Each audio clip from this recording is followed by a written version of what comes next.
Spontaneously, when we were by dinner, I wanted to ask you, didn't you want to come to Germany and join our government somehow? And knowing, of course, that this is wishful thinking, but you would have been very welcome, or you would be very welcome. And even in ancient Rome, when I prepared it, I found a quote from the famous historian Tacitus, who said, "In the past, we suffered from crime. Today, we suffer from loss." So even 2,000 years ago, we had this problem. So no matter when or where, your advice is needed anywhere, at any time. And in these times, you would be a particularly good fit for Germany. Our country is in the danger of being strangled by regulations. And even the sound of your Swiss name inspires confidence. You explained this to your audience in Zurich as follows. Your name comes from your grandfather, who was from the Appenzell region. However, only 25% Swiss blood flows through your veins. Another 50% comes from Italy and 25% from Spain. All in all, you mentioned then, therefore I'm 100% Argentine. Yeah, Professor Sturzenegger was born in 1966 in Rufino, in the province of Santa Fe in Argentina. First, he made an academic career, followed by a business career, and finally he ended up in politics. And in all three areas, you became quite successful. However, Professor Feld will honor all your achievements in appropriate detail later on. But who is the person behind the minister? What is he doing if he's not cutting deaths or erasing 9,000 laws? Federico Sturzenegger loves traveling, as you already mentioned, Gerhard, and Latin American literature and art. And he's a huge Tripero fan. For those of you who are not that familiar with Argentinian sports, this is the soccer club of the city of La Plata, which is playing in the Primera División, the Argentinian Premier League or Bundesliga. And you might think that Mr. Sturzenegger must be a tough guy, becoming a world-acclaimed role model for change and hope against all odds. But if he's talking about the 2 million Argentinians who left their home country, which is almost 5% of the total population, he becomes very emotional. What touches him is that many older Argentinians are separated from their families because they live abroad, and that they see their grandchildren only growing up via Zoom. This might be his driving force for all the struggle and pain he suffers while changing Argentina for the future. Hopefully, we learn more tonight, Mr. Sturzenegger, of your motivation and why it's worth to fight for freedom and liberalism, so that also we can grasp some hope and carry on the torch of order liberalism through Germany. Dear guests, Professor Feld, Paul Becker, and I, we are delighted that you have joined us this evening to hear the insights of Professor Sturzenegger in the Walter-Eucken lecture, and to honor a truly remarkable contemporary with us. We are pleased that Mrs. Barbara Niemeyer of the Freiburg Promotion of Trade and Industry will deliver some welcoming remarks on behalf of the city of Freiburg. After that, we have Ryo Takahashi, who plays some music from Maurice Ravel, Mouvement de Menuet. And after that, Professor Feld will explain why our guest tonight is a worthy laureate of the Walter-Eucken Medal. Welcome all again. Thank you.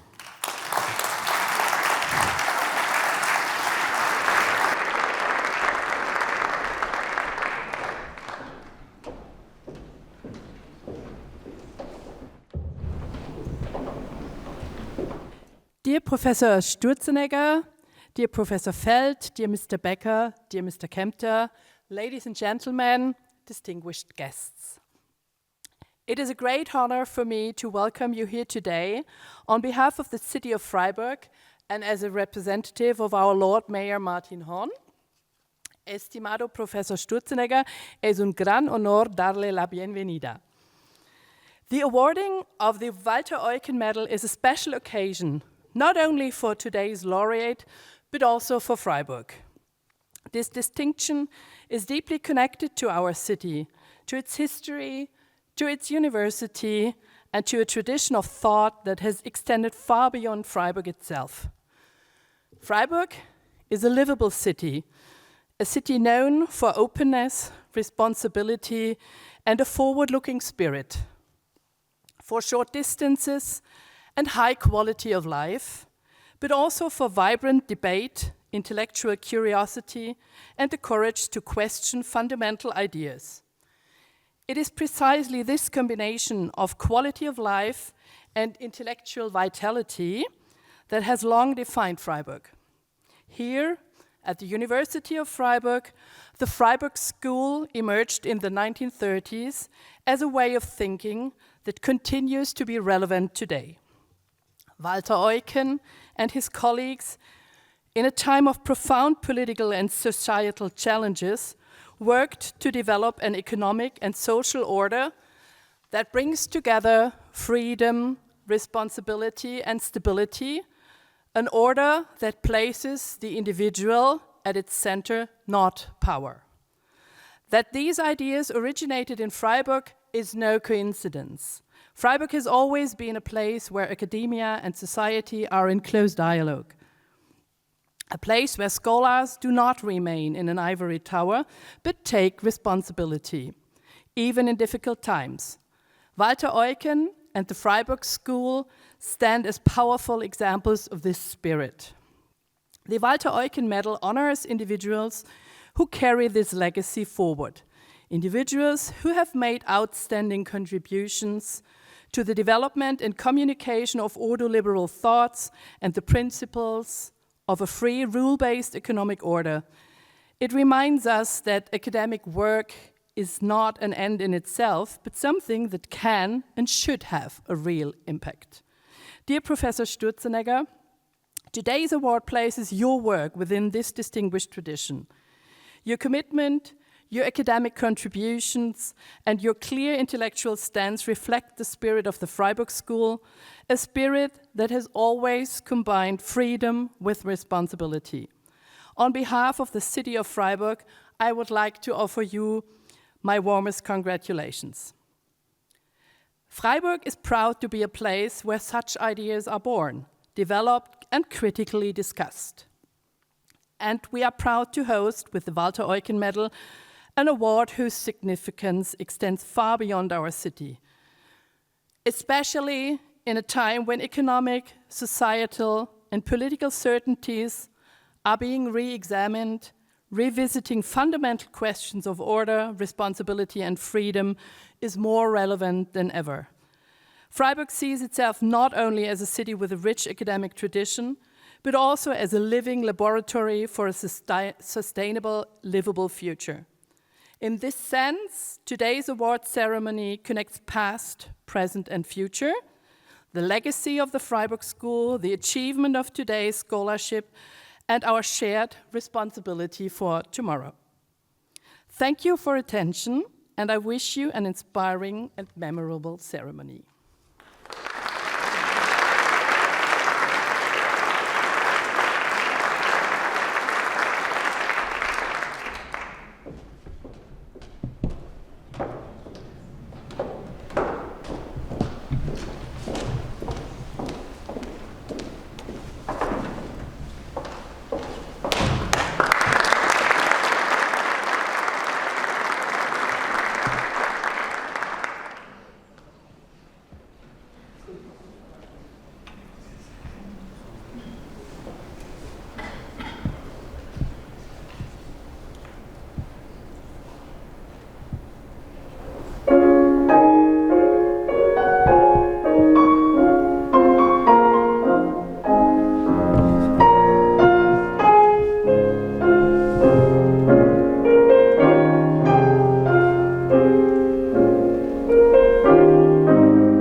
Ladies and gentlemen, Your Excellency Minister Sturzenegger, dear Federico. A warm welcome to you all on the occasion of the ceremony awarding the Walter-Eucken-Medal to Professor Federico Sturzenegger. It is a great pleasure to realize that such a large audience shows its interest in Argentina's current economic policy and one of its architects. Indeed, almost everyone doing business in Europe, in particular in the EU, and in particular in Germany, criticizes the complicated bureaucracy preventing entrepreneurs from investing in new products and technologies. The high bureaucracy costs are a central topic in the press each week. I tend to insist that it is complicated regulation, not the public administration of it, that causes these compliance costs. Argentina shows how to do better. Federico Sturzenegger is the person responsible for deregulation in Argentina. He knows how to do it successfully. But this is only one reason why Federico deserves to be awarded the Walter-Eucken-Medal. Born in 1966, and if I may say so, a very good age group, Professor Sturzenegger studied economics at the Universidad Nacional de La Plata, graduated in 1987, continued with doctoral studies at the Massachusetts Institute of Technology, the MIT in Boston, and finished his, in Cambridge actually, not in Boston, and finished his PhD thesis in economics in 1991. From 1991 to 1994, he was assistant professor of economics at the University of California at Los Angeles, at UCLA, but seemingly left academia to become chief economist at YPF. I tried to spell it correctly, Federico, Yacimientos Petrolíferos Fiscales, which is the largest energy corporation of Argentina. Seemingly, because Federico Sturzenegger never fully left academia, has never fully left academia until today. From 1998 to 2001, and again from 2002 to 2005, he was professor of economics and dean of the business school of Universidad Torcuato Di Tella in Buenos Aires. From 2005 to 7 and from 19 to 21, he was visiting professor at Harvard University and its Kennedy School of Government, respectively. Since 2019, he has been full professor at Universidad de San Andrés. Since 2022, also adjunct professor of public policy at Harvard University, both currently on leave. So Professor Sturzenegger thus still is an academic. He's just on leave to do something else. His research extends across different fields, but he is mainly known in the community for his macroeconomic research.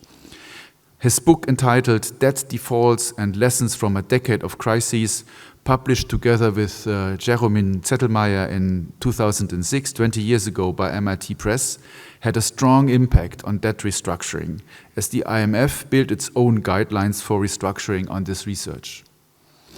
In addition, Federico Sturzenegger has published extensively in academic journals, in the American Economic Review, the Journal of Economic Literature, a survey article that appeared that was published in 29 just during the financial crisis and a few days before the European debt crisis came up.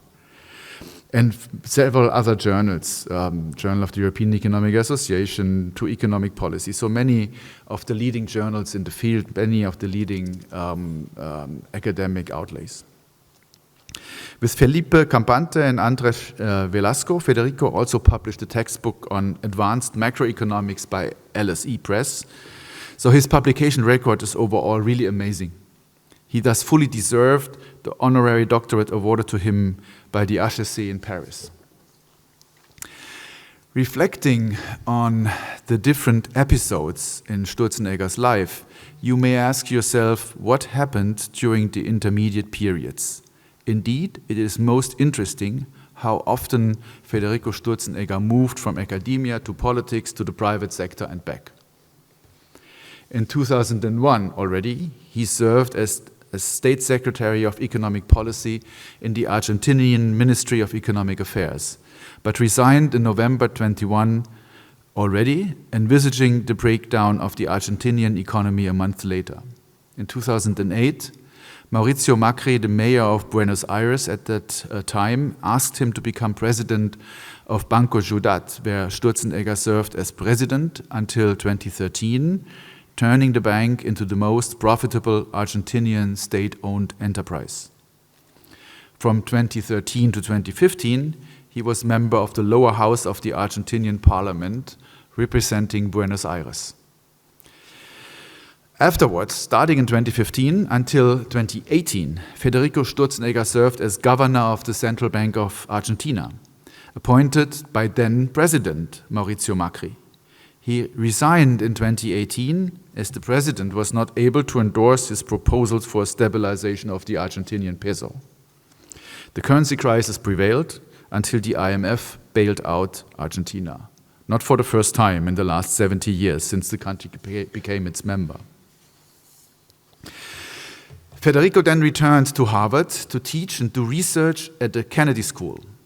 His research during these years went beyond macroeconomics as he turned to a liberalization agenda.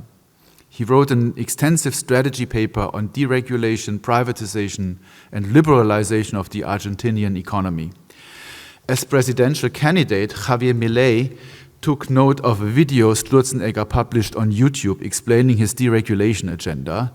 At least the legend tells us so. He got the attention of the president, and in 2024, newly elected President Javier Milei subsequently appointed Federico Sturzenegger as Minister of Deregulation and State Reform. He has since taken the chance to revive the Argentinian economy by deregulating it, privatizing state-owned enterprises, and fighting large-scale corruption. Until recently, Argentina has been successful in its stabilization strategy, bringing inflation down and economic growth back. Still, low wages and unemployment are big worries, despite the reduction of the poverty rate. President Milei's popularity decreased markedly as corruption scandals became known, but in fact he had the success and won the midterm elections last autumn. And he's looking forward to the next elections next year. It is a surprise still for experts in the field how well the structural change in the economy worked to date. Usually it takes longer. Headwinds also exist for Federico Sturzenegger's deregulation agenda. It is important to note that deregulation is not necessarily in the interest of private companies in the different industries being regulated. Regulation often serves as a protection against competition, such that firms often lobby for regulation. In October 2025, the IMF published an estimate of the non-tariff barriers of trade in the EU common market. So it is still called a common market, despite these facts. This non-tariff barriers are estimated to be of a tariff equivalent of about 40% for goods and up to 110% for services. So when you think what the tariff of the US for the European Union is, it's 15% only. Of course, there are also non-tariff barriers with the US, but still, within the common market, we have such high figures. Deregulation lifts the protection these non-tariff barriers provide to firms. Walter Eucken was professor of economic theory at the University of Freiburg from 1927 to 1950. He is well known as one of the fathers of the German model of social market economy. Particularly, he was influential in re-establishing a market economy after the Second World War, regarding a Liberalization Act in 1948, lifting price controls for about 80% of goods and services in Germany. The German economy thus moved from the centrally planned economy during the Nazi regime to a market economy with a free movement of prices. The German economic miracle took off. It was a deregulation of administered prices accompanied by a currency reform that made it possible. Thus, Germany watches the development in Argentina with some sympathy, despite the existing adjustment costs. We should remember that Ludwig Erhard, the Minister of Economic Affairs at that time when Eucken was still alive, who implemented the price liberalization drawing on Eucken's ideas, had to endure a general strike organized by the trade unions before everybody became aware of this German miracle. It took some time. And it's just by coincidence that in 1954, when everybody knew that Germany took off, we also won the World Championship in soccer. Given his impressive career with high-standing research in economics, transcending the borderline between academia, the private sector, and politics, his successes in turning around companies and the whole economy along similar lines as Walter Eucken recommended after the Second World War, the Walter Eucken Institut and the Forum Ordnungspolitik decided to award the Walter-Eucken-Medaille to Professor Federico Sturzenegger, I quote, "in recognition and gratitude for his ongoing commitment to rule-based economic policy and his exemplary work to strengthen the market economy." Dear Federico, please come up to the stage to receive the medal.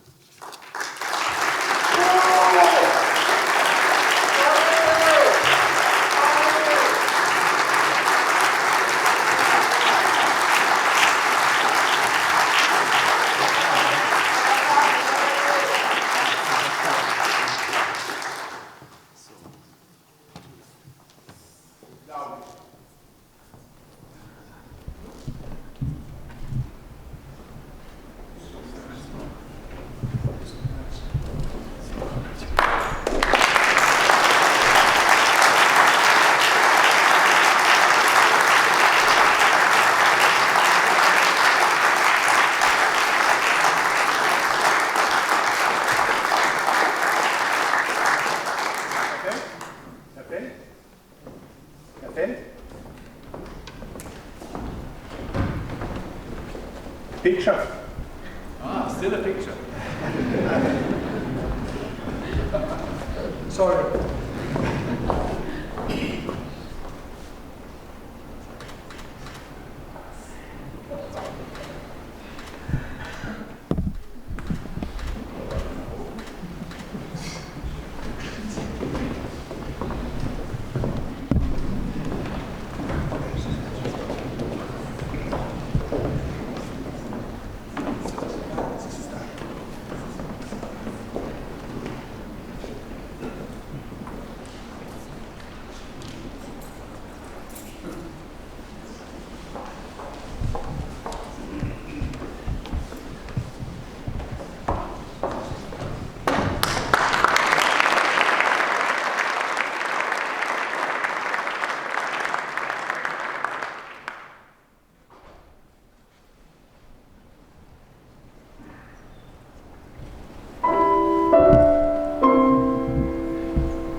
Well, good afternoon. You can hear me okay, correct?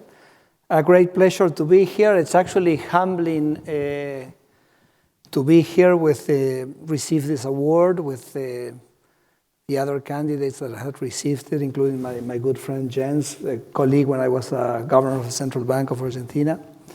But I have a good news today because if Lars said that when Germany took off, they won the World Cup, that means that maybe we'll win the World Cup next July, okay? So good to know. Now, listen, I'm from Argentina, you know that already.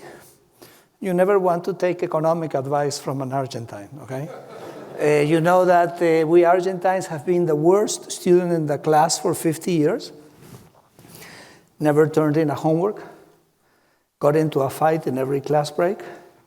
So we're definitely not a role model for anything, except that we did so poorly for so many years that we decided to do a 180-degree changes. And that's what has been happening in Argentina in the last 2 years, and this is what I want to share this experience with you.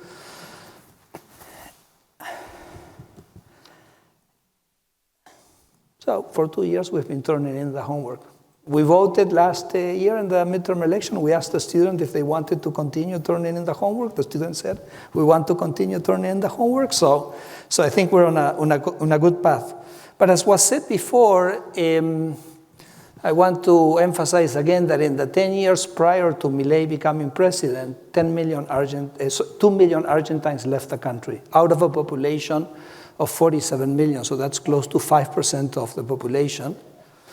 And this was a result of long-run economic stagnation. But this stagnation was making us lose our families because the people who were leaving were the young of the poor, the young of the middle class, the young of the upper classes. And I think that we realized that if we didn't do a dramatic change in Argentina, we were going to see our grandchildren grow over assume, as was mentioned in the introduction. And I think that motivates us very, very significantly. Of course, my name has also been of help. So when Mauricio Macri was looking for a governor of the central bank, I said, you have to put me. I mean, I have a German last name, okay? So you have to have a central bank governor with a German last name. So that always helps a lot, okay? Anyway, so today I'm going to be talking about freedom. What a better place to talk about freedom than in Freiburg. It requires courage, because as was also mentioned, sometimes, and I'm going to explain in my presentation, a lot of the regulations are not regulations which were implemented by a benevolent central planner thinking about how to do good, but by interests which are using the state to generate regulation in their benefit. So deregulation and freedom basically implies clashing with those interests which benefit from the regulation and from that legal architecture. So I think it's interesting because you were mentioning Minister Erhard, and that Walter Eucken had worked with Minister Erhard when he did the liberalization here at the end of World War II. And I'm sure you know this anecdote, but I think it's fitting and it's appropriate for the case that apparently when he announced, I think it was the US general which was in charge of the Allied forces, that he was going to eliminate all price controls, say next Monday. And the general says, you're totally mad. You cannot do that, that's totally crazy. Well, I said, no, well, let's do the following. I'll send my advisors to talk with your advisors and they can sort it out, okay? And so the advisors met and they report back to Erhard, and Erhard calls this general, I don't remember the name, and say, General, we can go ahead full speed. The advisors are totally in agreement. Your advisors and my advisors, they both think I'm crazy, okay? So it requires some courage, to move ahead and in this fight for freedom, which I think has two, in the case of Milei, has two main themes. The first one is trying to remove as much as possible the state from intervening and messing up in the economy. We think the state is, in many cases, bothers, in many cases imposes a burden, in many cases it's a source of corruption. So, and fiscal instability is also a source of a lot of instability in the economy. So fiscal consolidation and fiscal surplus is a big objective of the Milei administration. And the second is economic freedom, which is deregulation. And both the fiscal soundness and the deregulation feed into what we think is the most important thing. And it's actually something that Argentina was never able to provide. And this is the reason why a lot of our riches kind of went unexploited and undeveloped for so many years, which is the respect of property rights. I know I'm talking here to a German audience. You guys know what property rights is, how important property rights are. But if you go down to the southern corner, this is something that we could never guarantee. We could never ensure. And in order to have property rights, you need to have a sound fiscal situation, because if the government is on the verge of a crisis, it's going to do something which is going to affect your property rights. It's going to tax you, it's going to expropriate you, it's going to confiscate you. Something bad is going to happen to property rights if the fiscal is on the edge of a precipice at every time. And we also think that regulation is also a way of affecting your property right, because each regulation is a way of chipping away part of your property. Let me just give you an example that I don't know if you're familiar with this topic or not here, but it's rent control. No? So for example, you have a property, and then suddenly comes a politician and says you cannot charge more than a certain amount for rent.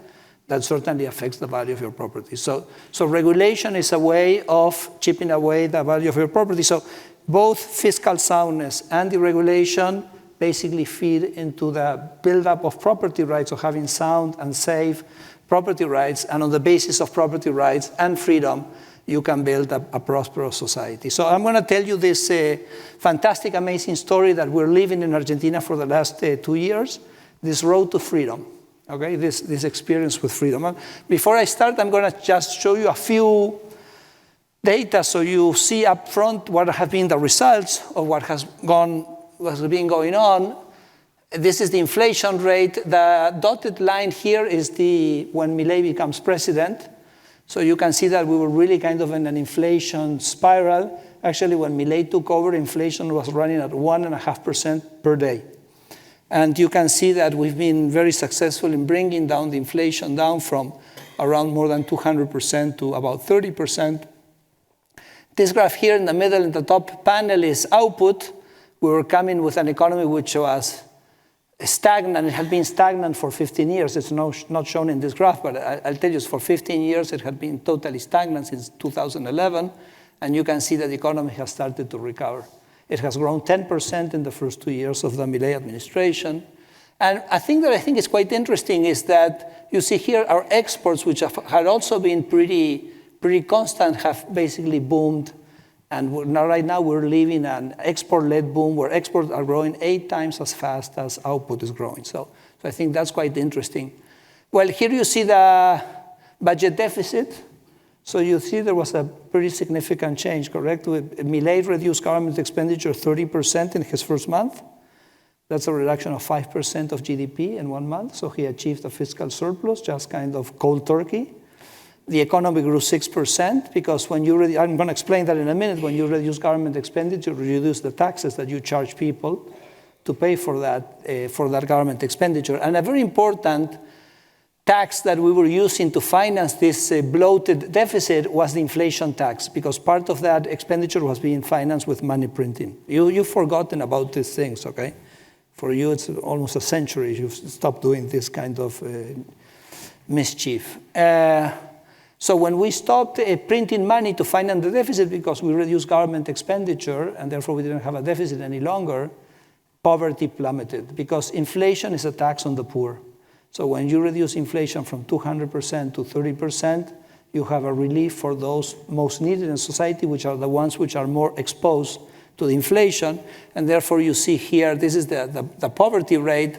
With this spike in inflation, it kind of spiked up, and then you can see that it has really plummeted. It has been the biggest decrease in poverty. And as we kind of bring this inflation rate from around 30% to international levels, I think we're going to have a different boom. And here's something which perhaps is the most uncomfortable, I won't say the most uncomfortable, but I mean the most frustrating part for us, which is the real wages, which initially collapsed and then recovered, but they haven't kind of moved at the speed at which exports and output are growing, but that's what's going on. So you can see that overall, significant reduction in the poverty rate, significant reduction in the inflation rate.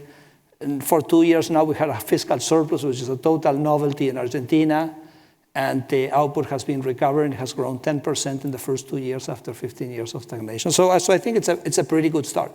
So what I'm going to talk about today, how do you build this reform agenda, both on the fiscal side, but particularly I'm going to focus on the deregulation side. And I think the deregulation is more interesting for this audience and I think it's more interesting also for the Eucken Institute, because for you the fiscal is not as relevant as the regulation in the European Union. I think there is some interesting discussions to have there, okay? So if you look carefully at me, you're going to see that I have a pin here. And this pin is a chainsaw, okay? This is a chainsaw. So we proudly wear the chainsaw. And the chainsaw has 2 dimensions. We have the chainsaw of fiscal expenditure, and we have the chainsaw of regulations. We want to chainsaw both of them. Because what Milei says is that he wants a fiscal surplus, but the fiscal surplus is to be attained 100% through a reduction of government expenditure, because you can always attain a fiscal balance either reducing government expenditure or increasing taxes. Milei says, no, I'm not going to increase taxes. What I want to do is reduce government expenditure. I think the government does mostly useless things. I don't want to extrapolate this to Germany, okay? But in Argentina, take my word for it, okay? So it's a totally useless thing. So we're going to reduce government expenditure to balance the budget, and that's why he cut government expenditure 30%. And why did that not generate a recession? Because the political, I would say the conventional wisdom is that you cut government expenditure 5% of GDP, you're going to have a recession. That would be the conventional wisdom. So how is it that we cut government expenditure 5% of GDP and then the economy grew 6%? Well, actually, it's not a surprise at all, because European economists, particularly the Italian economists Francesco Giavazzi and Alberto Alesina, they had studied fiscal adjustments in Europe, not in Latin America, in Europe, and they had found that fiscal adjustments which were implemented through a reduction in government expenditure typically are expansionary, not recessionary, whereas the fiscal adjustments which are done through an increase in taxes tend to be more negative in terms of their output implications. And the reason for that is that when you reduce government expenditure, then people say, well, if you reduce government expenditure, that means that the taxes that I have to pay to finance that government expenditure are going to be lower. They're sustainable because you've done the hard work, which is reducing government expenditure, and therefore you have a crowding in of private consumption, which compensates the reduction in government expenditure. So you basically reduce government expenditure, you increase private expenditure. Imagine if you were talking about reducing the inflation tax. So the inflation tax was basically carving away from the income of the poor. You reduce the inflation tax, they have much more income, they go out and spend it. So it's interesting that's what sometimes I say, if you're a politician and you're in trouble, no, because I want to say the following. Also, reducing government expenditure is the most popular thing that you can do. It's the most popular thing.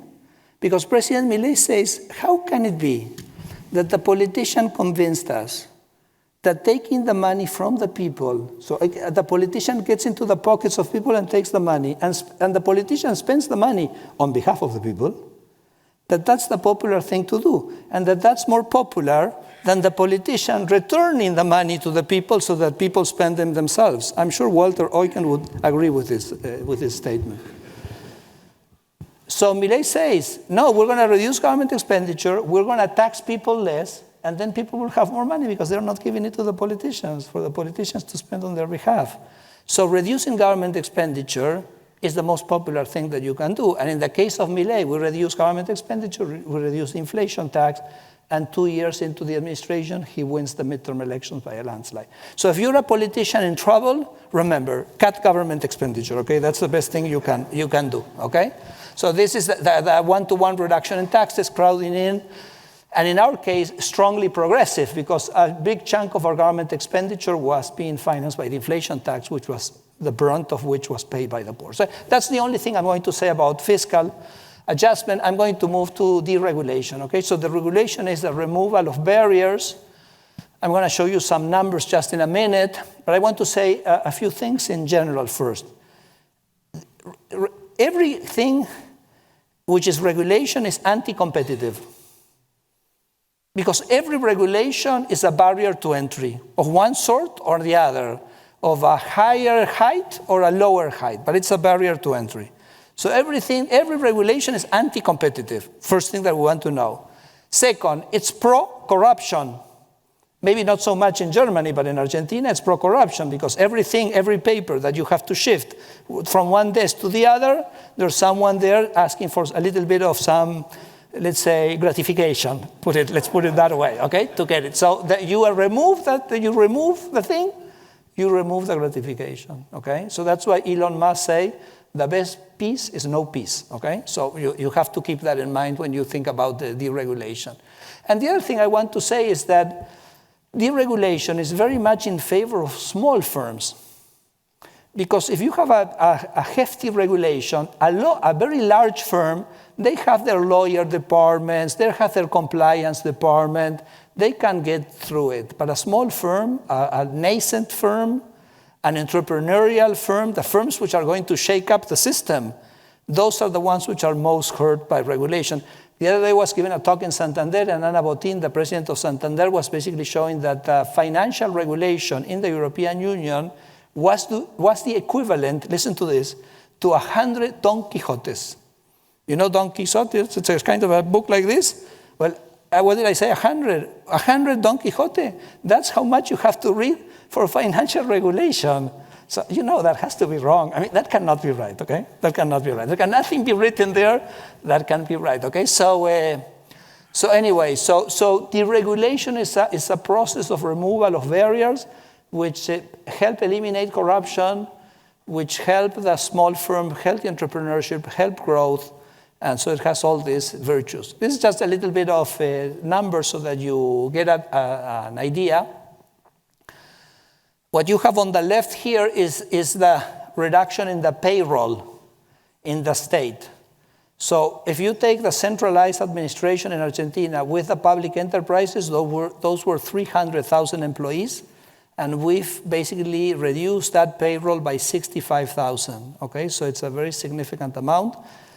I don't think we've really affected any service that the government was providing. It was just waste.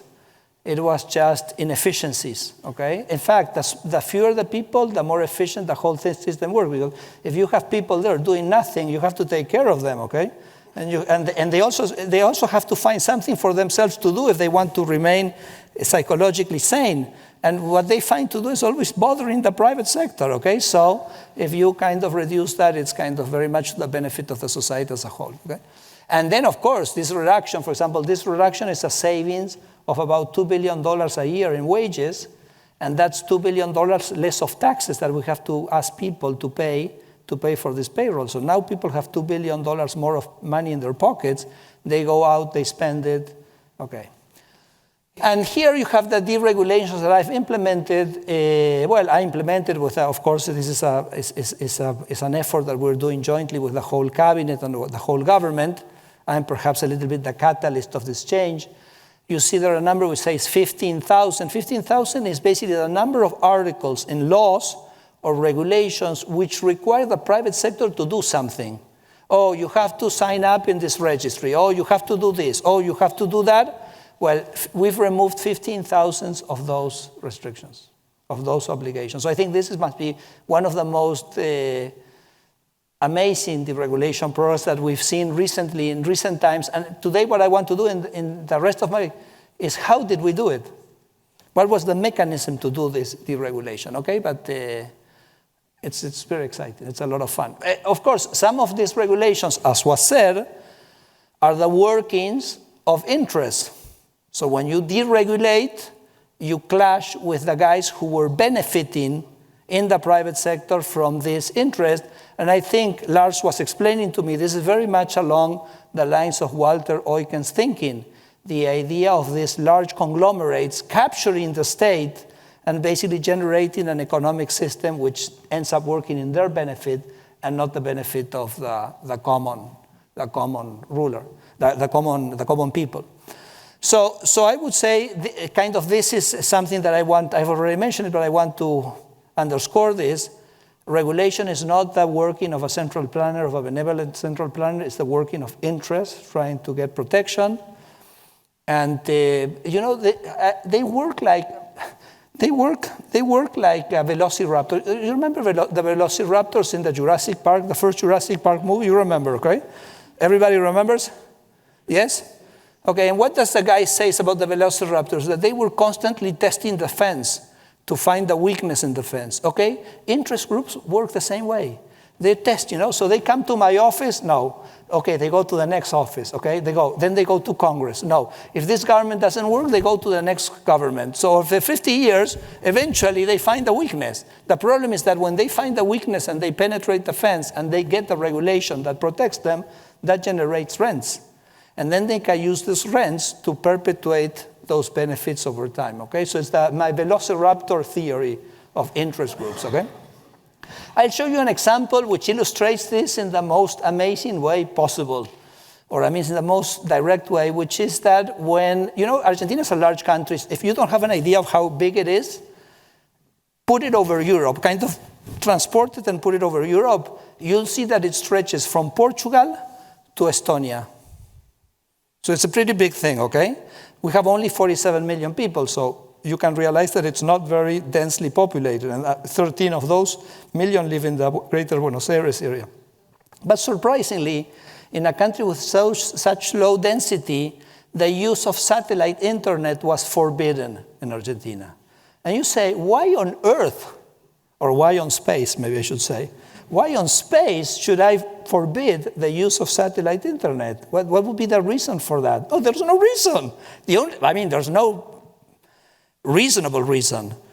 The reason there is that the largest provider of internet in Argentina is a big, large media conglomerate, and they had lobbied the government to get a regulation to forbid satellite internet. Because, it's much easier, rather than competing with Elon Musk, which is also something that you never want to be put in that position.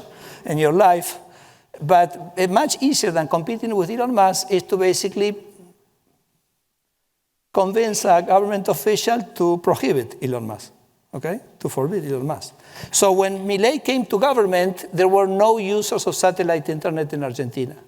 So Milei, in his 10th day, he eliminates that restriction, which was a piece of paper, correct? Made by the government, which basically didn't allow us to have access to satellite internet. In fact, the previous government had spent $7 billion laying out fiber optic cable across the country, which actually wasn't necessary because you had an alternative technology which could provide it without the taxpayer spending $7 billion. So we eliminated that. This is the amount of users that you had in 2024. This is the amount of users you have in 2025. I don't even know, it must be all pitch black if we look at 2026. Today, more than 3 million Argentines get internet from satellite internet. The government spent zero pesos in doing this. People got instantly access, particularly in the remote areas of Argentina. Imagine for mining, for energy, for tourism, for people in the Andes. Let me just show you this, okay? Okay, Cone. Nos vemos. Suerte. Ahí va saliendo. Conectado a la mula con internet. Y okay. Los caballos. Y todas las mulitas. So this is the guy who's kind of going out with his mules in the Andes, and I don't know if you noticed, because I didn't translate it to English, that in the second mule, what did he have in the second mule? He had the Starlink internet, okay? So this is just an example of how you democratized the access, how you freed people who have to be connected without the government spending anything, and the only thing we did was freedom. Just let people be free to hire whoever they wanted to hire and who could provide the services there, okay? And I think this really connects with Eucken in a very direct way. I like to think of regulations, particularly deregulation, as having two layers. Every time I deregulate, it has two layers. One layer is the economist layer, and the other layer is the Walter-Eucken layer. I call it the political science, but today I'm going to call it the Walter-Eucken layer.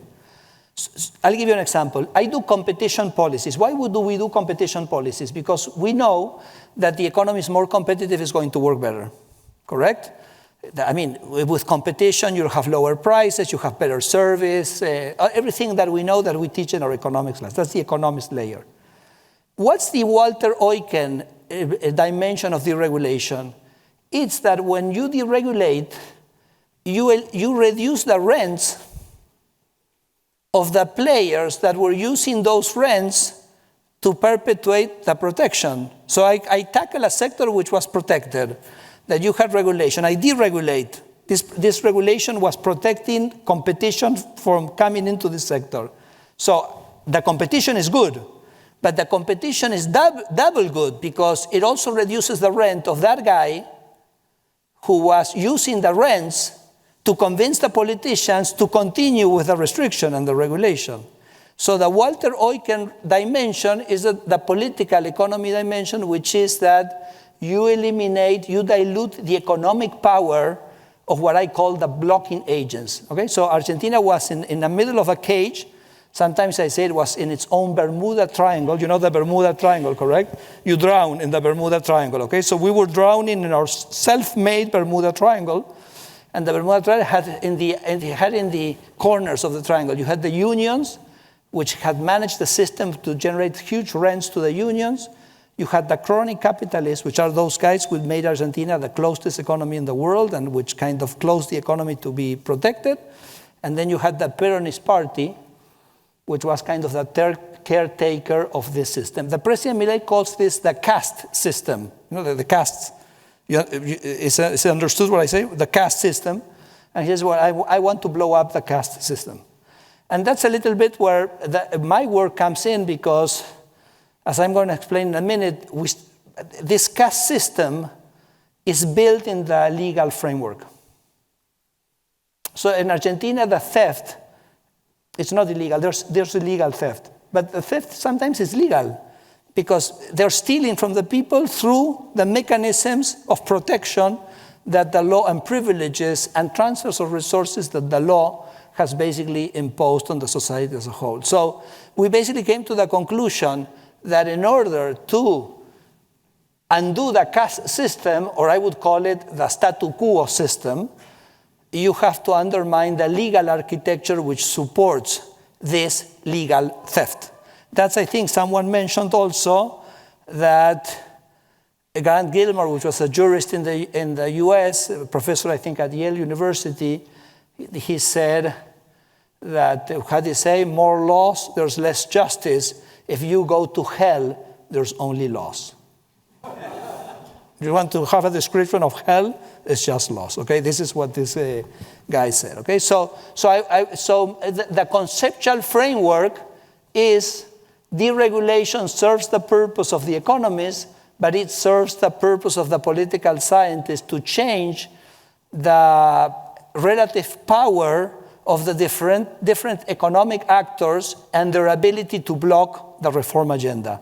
So, for example, I'll give you an example. In Argentina, we implemented a labor reform in February, first government since the return of democracy in '83, which was able to get through Congress a reform of the labor law.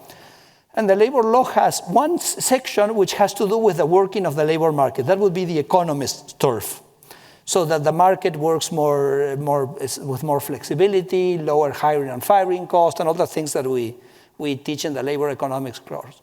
But then there was a second part of that, which for me was more important, which was the Eucken kind of dimension, which is the way wage negotiations are done in Argentina. Because today, wage negotiations are done through, for example, I understand that in Germany you have wage negotiations by region. I don't know if I'm correct or not. But in Argentina, they were national. So you basically had a national union in one sector, and then basically you had the same wage imposed on the whole. And Italy is the same. So Italy, why is the divide in Italy between the north and the south? Because you have a single wage for two regions that are different. So this difference between the north and southern Italy comes from a regulatory constraint, which is the way wage negotiation. And if you go to, so for example, what happens in Italy is in the poorer regions, the real wage is higher than in the richer regions because the cost of living is lower and the wage is the same. Now you go to Germany where the negotiations are by region, and you find that the regions with higher productivity have higher wages. So you don't have the kind of divide that you see in Italy, where we had the same Italian system. So we had the Northwest, which was basically with very low employment, because we had to put the same wage that they use in the greater Buenos Aires area. So we changed that, and we say, look, the lower level agreement prevails over the higher level agreement. So if you have a firm level agreement between the entrepreneur and the workers, that's going to prevail relative to a regional agreement if there's one, and relative to the national agreement which is there. And for me, that's very important because it weakens the power of the unions, which is one of the big blocking agents. So the labor reform had the economist thing, so it had what? The Hayek kind of dimension, and it had the Eucken dimension, okay? And for me, the Eucken dimension is much more important than the economist dimension. So you always want to think, okay, so with this mind frame in our head, we started working 2 years before Milei became president. And we started a project in which we decided we were going to review all this legal architecture. So reviewing this legal architecture, we said we're going to read all the laws, and we're going to classify the laws into laws that are okay, laws that have to go completely, go. Because you read it and you say it's just an interest, which, okay, you got to go. And then laws that had to be changed, and we were going to write the change in law. We wanted the president, when he or she got to office, to have what I call the two piles, Christopher knows about this, the two piles, the piles to be, the laws to be go, and the changes, okay? So that was kind of our objective. Why we did this? Because I have something called the principle of Marx. You have to respect the principle of Marx. You may think that I'm talking about Karl Marx. You're wrong. I'm not talking about Karl Marx. Okay? So we're safe, Lars. We're safe, okay? We're safe? We're safe. Okay, so you may think that the Marx principle is Groucho Marx. You would be wrong. So the Marx principle comes from Daniel Marx. So here you have Daniel Marx. And you say, who's Daniel Marx? I never heard about Daniel Marx. Well, Daniel Marx is a friend of mine whose last name happens to be Marx. Okay? So let me tell you what the story is. When I was, as was mentioned by Lars in 2001, I was Secretary of Economic Policy. I remember that we have a big discussion with the finance minister, which is a very legendary figure called Domingo Cavallo. Some of you, if you follow Argentina, you may have heard the name. So we discussed for 4 hours. A, B, A, B, A, B, A, B. I don't remember what A and B are at this stage, but I remember A, B. After 6 hours, sweating, dramatic, A. Okay. Next morning in the office, Cavallo signs the bill, B. I say, so I go to Daniel Marx, who was the Secretary of Finance. I was Secretary of Economic Policy, and I say, Daniel, what happened? Did I understand? I think we had decided A. So how come Cavallo signed B? And he says, they tricked us. I said, no, nobody tricked us. What happened is that Horacio Lindo, which was the legal advisor of Cavallo, had showed up in the morning with a decree, and the decree said B. So the minister has to act. So, okay, it's B, I sign B, okay? So what's the lesson? This is the most important thing that I've learned in politics. So if there are students here which are interested in politics, listen to what I'm saying, because this is the only thing I've learned, okay, in politics, which is, who wins the discussion in politics? The person that puts the paper on the table. The thing to be done, the thing that has to be signed, that can be signed. Because the other, the blah, blah, blah, the discussion, useless. That goes with the wind, okay? It blows with like the wind, like the candle in the wind, whatever, okay? So if you want to have an impact in politics, you have to put in front of the policymaker what the policymaker has to sign. And because no one else is going to do it, you carry the day. You carry the day. So I said, I'm going to put in front of the next president of Argentina the 2 piles. And no one else, because there will be a lot of people with great ideas and blah, blah, blah, but there will be nothing in the paper. So in the same way that Cavallo signed B, I'm going to put what I want to put on the table. And I tell you, it worked. Okay?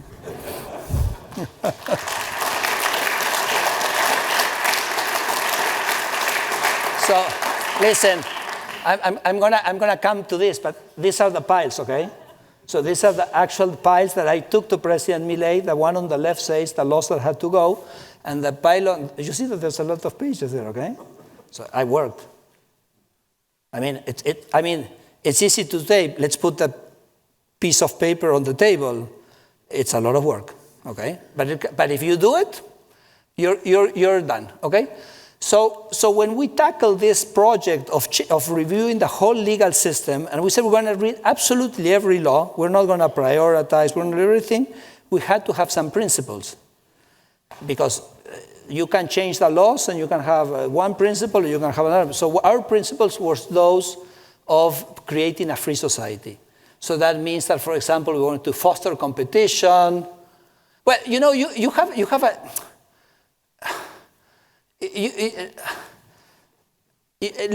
I'll tell you the typical format of a law in Argentina is the Constitution says that you're free, correct? We have a very great Constitution done on the basis of the US Constitution. So, for example, you have free to do everything. But for some reason then someone says, no, let's come with a law which says, no, you cannot do anything. So this, you thought you could do this, for example, I don't know, sell candies. No, you cannot sell candies. But the Constitution says I can do whatever I want. No, okay. Except that you register with the government as a candy producer. If you register with a candy producer, fine. Then you can produce candies. But wait, the Constitution, no, okay, you have to register with the government. And then we're going to create an agency to supervise the registration of the candy producers, because, you have to go somewhere to register as a candy producer. And then we have to have all the sanctions for all those who produce candies and have not registered as a candy producer. Okay, listen, hundreds of law with that structure, totally useless, just to create bureaucracy, just to create control. These are kind of the military had kind of this mind frame in Argentina. Okay? So we have a lot of that, so you want to get rid of that completely, okay? So I said foster competition, avoid economic transfers, these things that you create, these pockets, I'll give you another example, which is the first law that I read, okay? Because you may think that this is a difficult task. It's a very simple task. It takes a lot of time because there's a lot of laws, but it's easy. So, for example, fisheries law. I don't know, well, you're here far away from the sea, but probably in the northern part of Germany, you may have some fishing, okay? So, the story with the fishing law is the military had created a fishing law. You know, the fish is a public good. So it's a common resource. I mean, who's the owner of the fish? The German people are the owner of the fish, or the Argentine people are the owner of the fish, okay? There are not property rights on the sea. So what the government has to do is the government has to have to grant rights and permits to some people who want to do fisheries, and kind of, we know theory, you should do an auction to see who's willing to pay more for the fish auctions, okay? But the military didn't do that because the military didn't care at all about the government appropriating the rent of the fisheries. They were interested in people building boats. So they put a law which says, if you build a boat, I give you the fish. So they were using the fish as an implicit subsidy for the naval industry, okay? So they created that law, and so what happened is that people started building fish and they were fishing for free virtually because basically they got the fish concession because they were building the boat. So what happened after 10 years of this, you had created a fishing and shipbuilding establishment. So the guys went to Congress and changed the law saying that the only guys that can have a fish quota are the guys who fish. So they locked in the circle, correct? So basically now we have 15 guys which fish all the fish of Argentina for free. But these fish are ours. They're not theirs. But you see how the system, which was motivated by a wrong economic thinking, created the rents, and the rents kind of locked in the rents in a really tight situation, and we're left. With Milei, we tried to change this in Congress, and you know how many votes I got in Congress to change this and to do the auctions? 0, okay? So very, well, I'm not going to put any adjective, okay, but I couldn't get any votes. But it's very easy to figure out what you have to change because it's so grotesque, it's so evident, the corruption that is embedded in that framework, that it's very easy to do, okay? So we also, wherever we could reduce government expenditure, this is an idea which we are pushing, which I think is fascinating, which is, say for example, you have the Security and Exchange Commission, which, what is the name of that here in Germany? Like the equivalent of the SAC in, well, the German something, okay. So this German thing, which creates, if you want to issue a equity or issue a bond, okay? And if you want to issue an equity bond, you have to go to this German, well. So I say, why? Why? Why don't we allow people to issue in an unregulated market? And then they can choose if they want to go to the regulated market or to the unregulated market. Because if the regulator is doing its job right, people will want to go, and if the regulator is solving an actual problem, then people will go to a regulated version of the market. But if the regulator is just asking you to fill papers that you know serve no purpose, you'll just go to the unregulated market. So I have examples to give, but I won't go into them because it would make it too much time, but we've started creating like a dual market, a regulated market and an unregulated market, coexisting. And it's fantastic because the unregulated market blossoms and the fees in the regulated market collapse because the regulator feels the brunt of the competition of the unregulated market. So I think this is a very interesting idea, and I think it kind of is I think it will be very interesting for many countries. So we wrote an article with Javier Milei in The Economist at the beginning of the year explaining this idea, okay? It's introduce competition, okay? Transparency, etc. And here I want to share with you, can you live, who are here economists or who studied economists? Okay, quite a few, okay? So when we study economists, we talk about market failures, things that kind of the markets are not working well, so we tend to think that we should use regulation to correct that, okay? So now I'm going to tell you why we shouldn't use regulation to correct it. Okay, so let me give you an example. So, for example, I start with this asymmetric information. Asymmetric information is a very simple idea. We're okay with time, Lars? I can go on? Okay, it's okay. Are you okay? We're doing fine? Okay. So look, asymmetric, George Akerlof won the Nobel Prize for a paper where he introduced the concept of asymmetric information. It works like this. You are owner of a car. You want to sell a used car. You know about the car more than the person who's buying the car. So you're the person buying the car says, oh, how is this car? Oh, if the guy is selling it, it must be because it has a problem. So I reduce my valuation of how much I'm willing to pay for the car because I don't know, I don't have the same information as the seller. So that means that as I reduce how much I'm willing to pay, then the owners of good cars, they don't want to sell them because they don't get much in the market for them, and then kind of it unravels and the market collapses. Was it understood more or less? Okay, he won the Nobel Prize for this, so it's a great idea, okay? So people say, oh, there's asymmetric information, then the government has to intervene. It has to generate the information or something.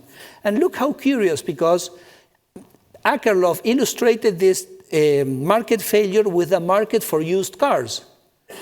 But the market for used cars in the US is not regulated. Because the fact that you have the asymmetry in information doesn't mean that the government is going to solve the problem better than the private sector is going to solve the problem. How does the private sector solve the problem? Well, you have dealerships, you can go to a mechanic, you have lots of things that you can do to kind of assess the quality of the car, okay? So sometimes in my conversations with the regulators, it seems, oh, there's asymmetric information, let's regulate. And I say, no, hold your horses. Because maybe you have to prove me that the regulation is going to do a better job than that. This is the reason why, for example, you have McDonald's. I mean, when you go into a restaurant in a place that you don't know, there's a big asymmetric information. Okay, so you build a franchise. So that you kind of say, this is the quality that you're going to get here. I don't know if you like McDonald's or not, but you get the idea. Okay, so asymmetric information is not a blank check. Externalities. Externalities is an interesting thing because it's also the classical story of the markets not working well because, say, for example, bees and fruit producers, okay? So the producer of bees generates a benefit to the fruit producers because the bees go and pollinize, etc. Okay, so if there's not a market for that, then the market is not going to assign resources appropriately. Well, I don't know. For example, in Argentina, there's a company called Biflo, where they basically enslave the bees. Sorry, I hope this is not, they told me in Freiburg they're very green, so I don't know if I should be careful with what I'm saying here, but so the guys, they gave the bees, something to eat, so then they only go to the orange groves. So because you know, when you pollinize, the producers hire the bees. The bees come in trucks, and then you put the bees in the that's the way the fruit is produced. So basically, these guys solve the externality because they manage to make the bee go to the orchard where it has to go, and then that person can pay for the bees. Okay, so careful with externalities. And we have the great Ronald Coase, which basically says that people usually can negotiate and solve the externalities by themselves. This is a great example, which is public goods. We say government has to intervene when there's a public good. Which is a public good? A public good is a good which we say it's non-rival, meaning that if I consume it, I cannot, someone else can consume it. And it's non-excludable, which means that if I produce it and you want to use it, I cannot make you not use it. What's the best example of the public good? A lighthouse. No, because a lighthouse is, if I throw the beam, every boat uses the beam, okay? And I cannot, it's non-rival, everybody can use it, and they're going to use it. I mean, well, there's a paper by Ronald Coase, another economist which won the Nobel Prize, and he found that in the US in the 19th century, so this is the typical public good, and you say the private sector cannot provide this good. Yet Ronald Coase, when he studies the lighthouses in the US in the 19th century, very famous paper in the American Economic Review, he finds that all the lighthouses were private. And you say, what the heck? How can this be? And what the thing is that the lighthouses were built by the ports which were adjacent to the lighthouse. And the ports needed the lighthouses so that the boats could come into the port. So the ports themselves built the lighthouses. So if we define the public good as the lighthouse on its own, it has to be publicly provided. But if the good to be defined is port services, it includes the lighthouse and can be private provided. So you have to be very careful. For example, in the national parks of Argentina, we're auctioning off the trails. And the trails are a public good. Once you have the trail, everybody can use it.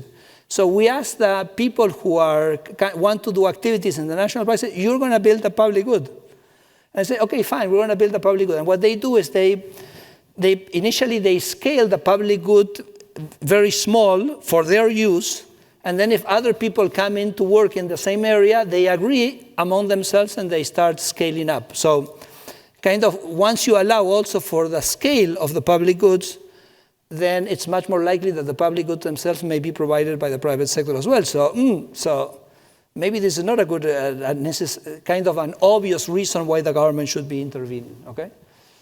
Well, competitive regulation I've already mentioned. Let me just say something about antitrust. I want to say a little bit about this too. So antitrust. So in Argentina, we have a beverage, I don't know if you've heard about it, called mate.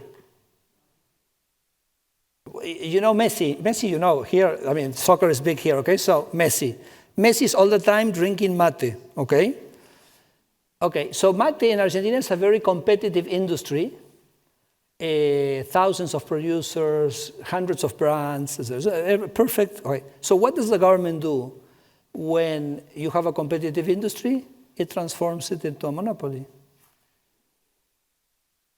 So the government creates a national institute of the yerba mate, and the only objective of the national institute is to get everybody together so they can bring up the price. So I say we have all these books, we study about antitrust, and the biggest enemy of competition is the state. Because the state is basically generating these barriers of entry or outright generating the monopoly. I mean, this is insane. I mean, we study how to avoid a monopoly, and then we have the government creating the monopoly. It sounds like a joke. So Javier Milei, in his deregulation decree, eliminated the ability of this institute to fix the prices, and the price fell to half, which some people didn't take very lightly, I have to say. But it's interesting because as the price fell to half in the domestic market, the industry looked outwards and started increasing their exports. And today, production is at a maximum, exports are at a maximum. Because, by the way, there also was a restriction of increased production. You couldn't increase production. So that's kind of how pervasive. So we're sending an antitrust law to Congress. I'm sending a law, but where the focus is the government. I mean, the thing about the firms is there.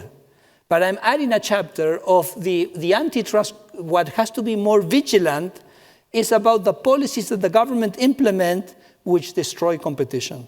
In some cases, they are grotesque, like the example I just gave you. In some cases, they are more subtle, okay? And the last thing I want to say, because I think it has to do with Eucken, which he was very concerned about the increased size of monopolies, and he was worried because I call the Eucken effect, correct? I mean, this idea that they capture the government for their own benefit. This was his view, okay?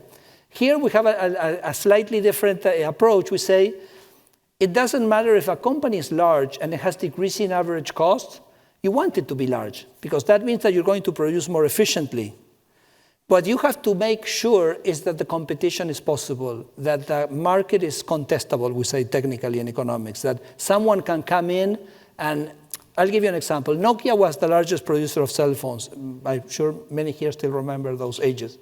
And then came BlackBerry, and BlackBerry kind of displaced. And at some point, BlackBerry had 95% of the market. But it would have been a terrible mistake if we would have ordered BlackBerry to split into different companies. The important thing is that you could have another company coming in and challenging BlackBerry. And eventually, that company came, which was the iPhone. And anybody can challenge the iPhone nowadays. So we think that if the market is contestable, the fact that firms become big is not so relevant. The most important thing that we have to be vigilant about is that the market of that large firm can be contested and can be challenged. Okay? Okay, I'm going to start finishing because just something I'm going to tell you which is funny, and with this I'm going to start to wrap up. I reviewed all the laws of Argentina with a team of 7 people in 2 years. It was 4 law students of the Universidad de San Andrés, a constitutional law professor, myself, and my TA in the Eco 1 course. Okay? So you say, how can 7 people review all the legal? Well, at some point we had to get some help, correct? Maybe because there were topics that I was not interested in. So for example, we had the environmental laws. I don't work in environmental issues, not that it's not important or not relevant. 40 laws of environmental. So I had to get someone to help me to write the changes in the environmental laws. So the question is, what do I have to ask them to do? And who should I ask for help? 2 questions, okay? So the first thing, so I'm going to illustrate it with a story. So it makes, so environmental law. So I call someone who can help me. Well, they tell me, oh, call this guy, Juan Perez, he's going to help you with environmental law. He's a good guy who knows kind of things like us. Okay. So I call Juan Perez. Juan, can you give me help with the environmental laws? So, oh, yeah, of course I can do. No problem. I'll send you a paper describing what has to be done in environmental issues. I said, if you want, send it, but I'll tell you I'm not going to read it, okay? Send it, I mean, no problem. Can be in my mail. I'm not going to open it. So, no, you're not going to open it. So you want we do a meeting? And we do a meeting, I'll explain to you what has to be done. No. We don't do meetings. Not interested in doing meeting. You want an executive summary? I won't read it. So I said, what the heck do you want? Let's see, we have 40 laws. Let's take one law, for example, the glaciers law, which we just changed 2 months ago. Is there an issue with the glaciers law? Yeah, there's an issue with the glaciers law. The issue we had is that in Argentina we have the glaciers. We cannot do any economic activity on the glaciers. But the law defines something called a periglacial area, which is kind of the area surrounding the glacier. And this area was totally ill-defined. So the whole province could be the periglacial area, and their mining activity and economic activity was forbidden as well. So we need to define better what can be done and under what conditions you can do economic activity in this, because if not, it's like you forbid mining in Argentina. And the Chileans export $60 billion of mining products, and we export 3, sharing the same mountains. This is ridiculous. We're losing $57 billion of export per year. So, okay, so I said, download that law to a Word file, and you send it to me with track changes. So just tell me which changes you would do in the law, and you just send with track changes so I can follow. When I got to that point of the conversation, 70% of the people dropped out. Because there's a lot of people who have great ideas, they go over a cup of coffee and they tell you how to solve the world. Now, when it has to say how are you going to write item C of Article 24 of the Glacial Law, they don't have the slightest clue. Okay? Or maybe they have a high value and they're not willing to do that kind of work for free, because my budget was 0. Okay?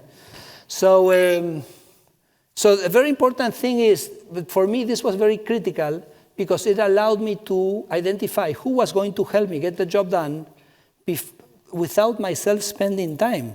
Because imagine I have to do 4-hour meetings to figure out, and then the guy eventually is not willing to write the law, it's all wasted time. So I would say, someone say, oh, I want to help you with cattle industry, perfect.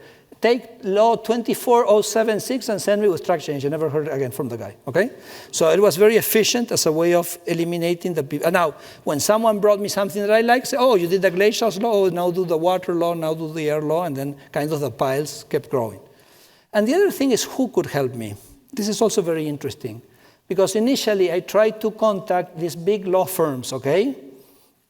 Totally useless. Not worse than useless. What they sent me was worse, because these guys, they live of surfing a complex system. So they tried to make the system more complex, not simpler.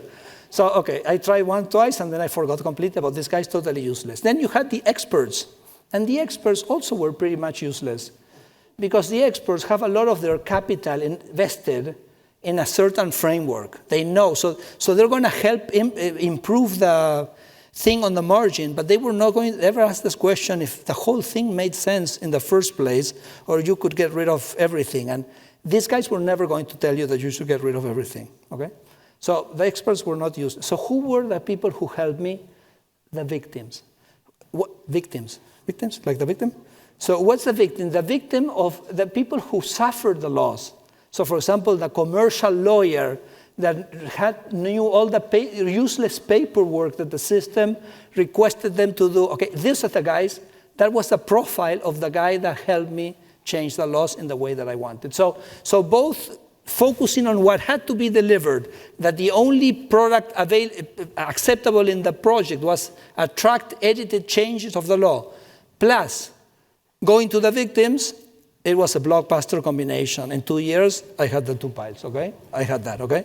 And so we put this on the front of Javier Milei, and when he became, and I'm finishing, when he became president, he issued in his 10th day an executive decree. Argentina has a constitutional provision that under exceptional circumstances, the executive can issue a decree which has the power of law. It can be challenged in the courts, it can be challenged by Congress, but the Congress can issue, and it's actually worth watching it. It's on YouTube, when Milei gets on TV and says, well, I'm going to repeal this law, I'm going to repeal this law, and he's 20 minutes saying, I'm going to repeal this law, I'm going to repeal this law, I'm going to repeal this law, I'm going to repeal this law. So it was kind of a shock to the political system, okay?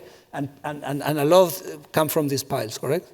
Of the laws that had to be repealed. And then 10 days later, we sent to Congress something called the basis law, which was a mammoth thing like this, and which then was a little bit cannibalized, okay? But we managed to push a big chunk of additional reforms there. And then the rest of my 15,000 regulations have been very much informed by the job that I did here. And now this year that we won the midterm election and we have a much stronger parliamentary representation, we're back to Congress pushing for the remainder of the reforms throughout this year, okay? In fact, tomorrow I have 2 laws. I was telling Lars that we arranged this date 6 months in advance, okay? And tomorrow I had 2 very big laws that I'm kind of pushing, which come from these piles that are going to be voted in Congress tomorrow, okay? One in the Senate, one in the Chamber of Representatives. Some examples. Look, here the price of, I'm finishing, Lars. This is the price of yerba mate. This is rentals. We eliminated rent controls. This is the supply of rentals. Look, the orange line, the supply of rentals. So we eliminated rent controls completely. You can write whatever contract you want. And the price of rentals fell 30% in real terms, and it fell very fast in 1 month. So it was a tremendous success for Milei. This is the price of medicines. This is the price of iron. This is the price of appliances and clothing. So as we started removing all these barriers, the prices started falling. This is why I say that this deregulation. Milei says, look, your minister should be called the Minister of Happiness, the Ministry of Happiness, because when you remove all these constraints, people are happy. You know, I go on the street, people ask me for pictures. I go to the restaurants, people pay for the bill. I mean, it's amazing. So I'm going to finish with one story, and I'm going to finish with this story, okay? Which tells you'll love this story, okay? It's worth 2 minutes more, okay? So I go on TV and I tell people, tell me how the government is making your life miserable. And I asked the journalist to put my email, okay? So I started like that, okay? So my email, please write to me and tell me.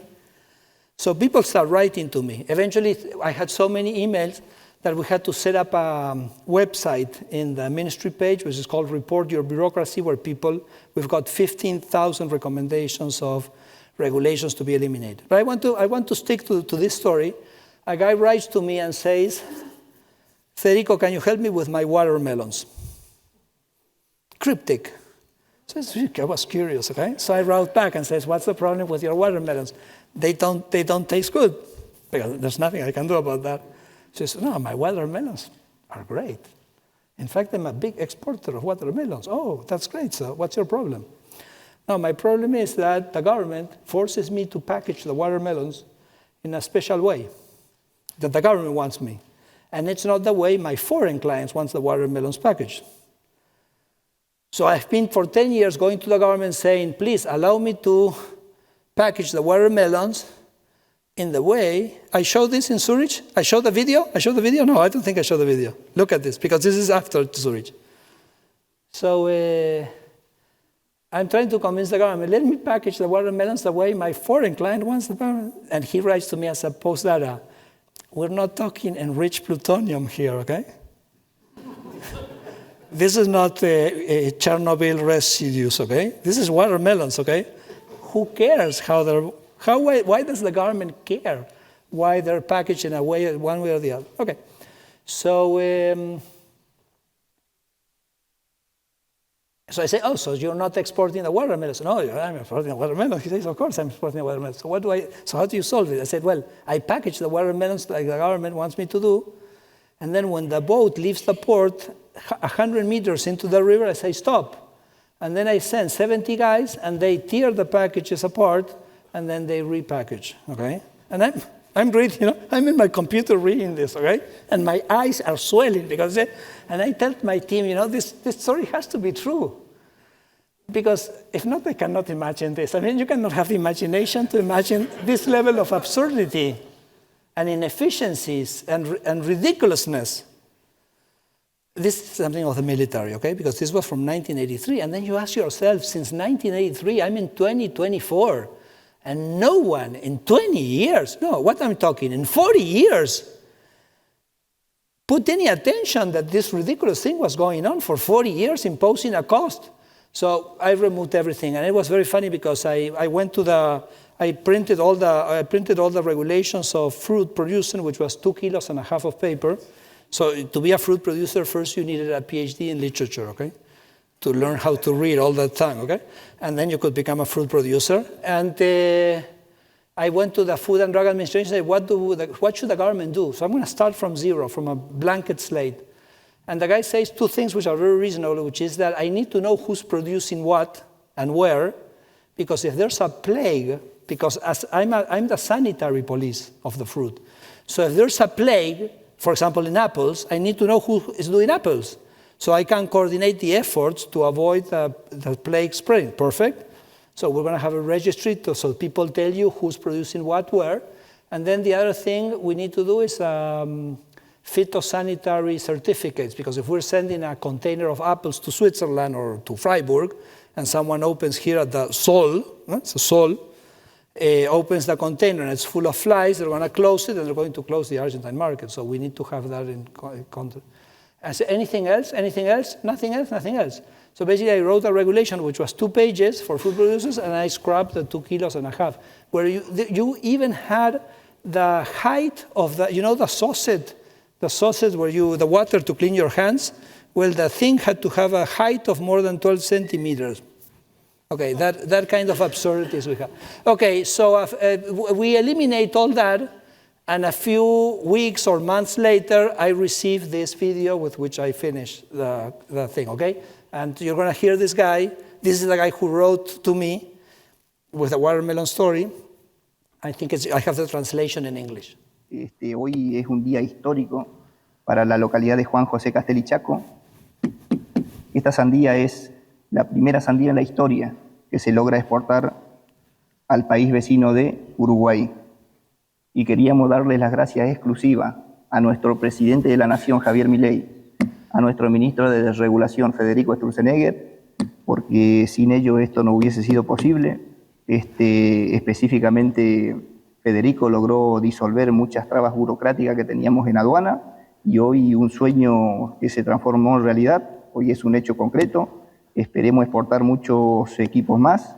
Así que, Federico, querido, infinitamente gracias, y este videito es para vos.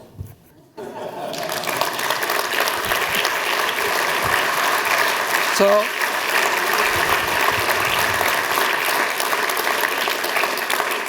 I'll tell you one last thing. A guy from the New York Times came to make an interview, okay, in Buenos Aires. So I told him the story of this guy, and because he was having trouble getting the appointment with Milei, so he said, okay, I'm going to go visit this guy, okay, in Chaco. And he went, and when he finished the interview, he called me and said, this guy is the next president of Argentina. Okay? Thank you so much.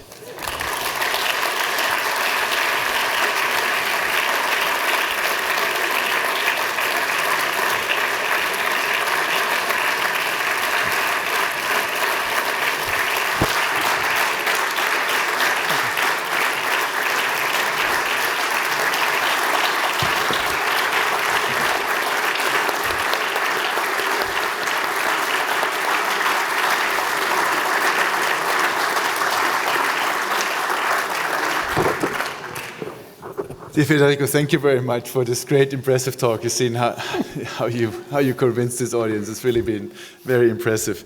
I know that you are traveling intensively during this week across Europe, and I guess it's not going to be possible to take a bottle of wine with you.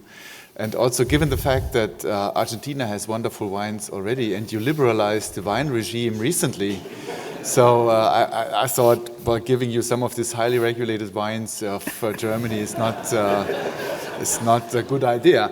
I have one famous predecessor to my chair of economic policy here at the University of Freiburg, which was Friedrich August von Hayek. And this is one of his books that has been newly edited a few years ago, and Victor Vanberg wrote a very impressive and interesting, extensive introduction to it. So I thought it would be a good idea to give you this book. And thank you very much again for coming here. It's been a pleasure. Thank you. Thank you very much.